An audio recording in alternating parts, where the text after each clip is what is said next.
En el video anterior vimos un problema en el cual se nos pedía calcular el campo magnético donde éste era cero en alguna parte entre dos cables que llevaban una corriente. Entonces, la pregunta que podría surgir naturalmente es, dado un campo magnético, por ejemplo el campo magnético generado por el alambre que lleva corriente I1, este campo va a producir una fuerza sobre el alambre que lleva corriente I2, en este caso el alambre 1 sobre el alambre 2. Soy Sebastián Ortiz y el día de hoy vamos a ver lo que se conoce como fuerza de Lorentz, que es la primera parte para llegar a la fuerza entre dos alambres. Vamos. Antes de definir la fuerza de Lorentz propiamente tal, vamos a definir un par de cosillas. Estos dos signos representan, para cuando los vean en problemas que tengan que resolver, representan un campo magnético que es perpendicular a la pizarra o a esta pantalla que ustedes están viendo. Si yo tengo un punto así, un punto encerrado por un círculo, lo que significa es que el campo magnético sale. Campo magnético sale, vamos a ponerle de la hoja. En este caso, el campo magnético acá lo que haría es salir de la pantalla de su computador e ir hacia ustedes. En el otro caso, las líneas de campo magnético lo que hacen es entrar, entonces, campo magnético entra, campo magnético entra en la hoja, es decir, ahora las líneas van desde ustedes hacia la pantalla, es decir, hacia mí. En 1895, el físico Hendrik Lorentz formuló lo que se conoce como la fuerza de Lorentz, que él relaciona, así como habíamos visto que las corrientes se relacionaban con los campos magnéticos, relaciona las cargas en movimiento, que vamos a ver que en la práctica son corrientes, con un campo magnético dado, a través de la siguiente expresión. La fuerza de Lorentz va a ser igual a la carga por el producto punto de la velocidad que lleva, producto cruz, perdón, por el campo magnético. Esta fuerza la vamos a usar durante este y el próximo video y la vamos a ver cómo usarla. Para visualizar esto, vamos a suponer de que, en general, la velocidad con la que va el electrón es perpendicular al campo magnético. Por lo tanto, el producto cruz, recordemos que lo que nos da es un vector que es perpendicular al plano formado por estos dos vectores. Entonces, voy a tener algo así. El vector velocidad, el vector campo magnético, y como resultado, el vector fuerza, que como podemos observar, es perpendicular al plano producido por la fuerza y el campo magnético. Una forma de visualizarlo es usando lo que se conoce como la regla de la mano derecha. En la regla de la mano derecha, la velocidad viene representada por el pulgar, el campo magnético viene representado por el dedo índice y la fuerza viene representado por el dedo del corazón o, para otros, el dedo del medio.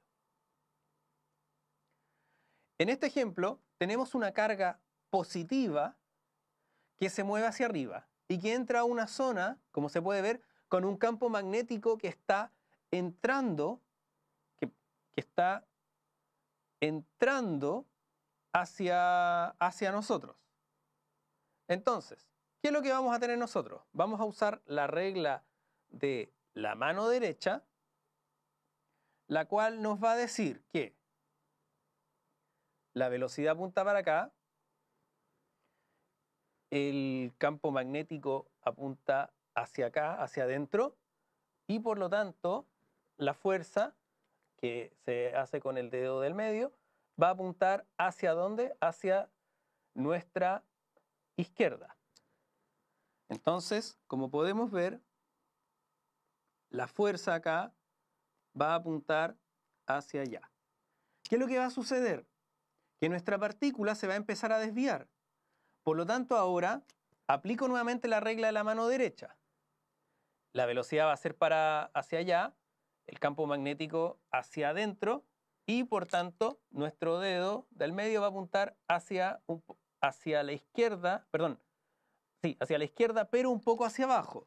Es decir, va a apuntar así. Y de esta forma el electrón, nuestra partícula, va a poder quedar dando vueltas si es que el campo magnético fuese lo suficientemente potente o si fuese esta partícula estuviese entrando con una velocidad muy pequeña. Por el contrario, como vemos en la expresión de la fuerza de Lorentz, la carga sí incide. Por lo tanto, si yo tuviese una partícula que ahora tiene una carga negativa, la fuerza, en lugar de apuntar hacia nuestra izquierda, va a apuntar hacia nuestra derecha. Vamos a dibujar un par de líneas más para que toda esta zona de la pizarra quede cubierta con el campo magnético. Entonces, vamos a tener que esta partícula, en lugar de sentir una fuerza hacia la izquierda, va a sentir una fuerza hacia la derecha y que también va a tender a hacer que quede dando vueltas en círculo. Entonces aquí aclaramos que esto es una partícula con carga mayor que 0 y en este otro lado nuestra carga es menor que 0. Esto último fue de gran relevancia en los años 30 y 40, en la época en la cual se descubrieron partículas subatómicas que no correspondían ni a electrones ni a protones. Por ejemplo, el positrón. El caso de, supongamos un electrón con carga negativa, al entrar a un campo magnético, se va a desviar hacia la derecha. Sin embargo, un positrón, que es una partícula con las mismas características que un electrón, pero con carga positiva, se va a desviar hacia la izquierda. Esto permitió, durante estas décadas, que se descubrieran muchas partículas, como muones, piones, etcétera, etcétera. Todo gracias a la fuerza de Lorentz. Como notamos, la fuerza de Lorentz, al producir un movimiento circular, en el caso de que estuviesen las condiciones, porque si esto tuviese una velocidad muy grande, se desviaría mucho menos, podemos encontrar una relación entre la masa, la carga, la velocidad y el radio. ¿De qué forma? Vamos a tener una fuerza centrípeta. La fuerza centrípeta va a corresponder a la fuerza de Lorentz. Vamos a suponer de que velocidad y campo magnético son perpendiculares y de esa forma trabajar simplemente con las magnitudes. Entonces, sabemos de que la fuerza centrípeta es igual a m por v cuadrado dividido r. Y que en el caso de la fuerza de Lorentz, su magnitud va a ser q por v por v. Simplificamos acá, ahí, y vamos además a despejar r. Entonces, vamos a despejar y decimos que m por v dividido q por el campo magnético es igual a r. Como podemos darnos cuenta, ¿qué cosa va a aumentar nuestro radio?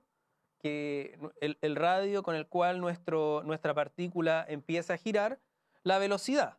Entonces, si yo tuviese un electrón que fuese a una velocidad muy grande, existiría la posibilidad de que no quede orbitando en el campo magnético, sino que haga una cosa así.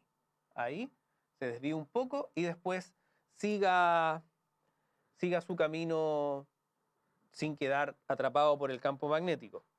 Lo mismo sucede con campos magnéticos muy pequeños. Un campo magnético muy pequeño haría de que nuestro radio en el cual queda atrapado fuese mayor. Pero a comienzo de este video habíamos quedado de hablar sobre fuerza entre alambres. Bueno, hoy no cumplí, pero voy a cumplir en el siguiente video, en el cual efectivamente nos vamos a referir a las fuerzas sobre alambres y entre alambres.